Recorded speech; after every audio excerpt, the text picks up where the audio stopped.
E aí pessoal, tudo bem? Nesse vídeo você vai aprender a reconhecer o caso N2, que é esse aqui, ó. Vamos aprender a reconhecer e aprender a resolver. Para reconhecer ele, você vai colocar a peça que está certinha aqui, ó, esse vermelho com esse vermelho na sua frente, e o outro que está certinho aqui atrás, ó. O vermelho e o laranja estão certinhos, com essa peça aqui do meio. Aqui o verde e azul está errado e verde e azul está errado. Bota para os lados. Na N2, a peça da mesma cor está aqui na esquerda, ó. Esse vermelho é da mesma cor desse vermelho aqui, ó. No caso do N1, essa peça aqui seria da mesma cor da direita, porque o caso N1 é bem parecido com o caso do N2, sendo que o N2 está aqui na esquerda e o N1 está aqui na direita. E para resolver esse caso aqui, essa PLL, vamos usar esse algoritmo aqui em cima, ó, que eu dividi em três partes.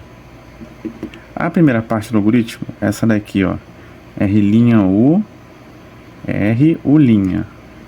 Eu te dou uma dica de começar com o indicador aqui embaixo, ó, para fazer dois movimentos bem rápidos, assim, ó, RU, R'. Ó, fiz usando esse dedo aqui de baixo. Agora vamos fazer o R', F', a segunda parte. O F, ó, R', F', o F.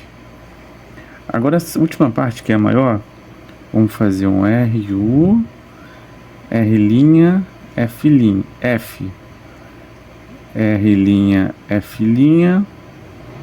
R, U' e R. E assim resolvemos. Vamos fazer um pouquinho mais rápido. Você pode ficar fazendo, desfazendo, que vai cair no mesmo caso. Ó, sempre para começar, mesma dica. Começa com o indicador aqui, ó, na primeira parte. Primeira parte feita. R', F', U', F.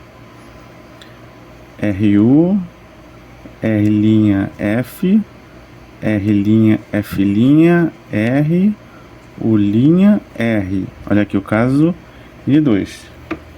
Agora eu vou fazer um pouquinho mais rápido. Ó, que beleza? Foi feito. De novo. A dica que eu te dou é, começa com o dedo aqui, ó, embaixo. Aqui. E você já começa com dois movimentos, ó.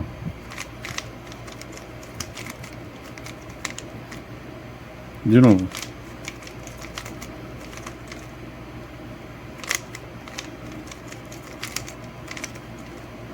E você vai treinando para pegar esse movimento, que é bem fluido,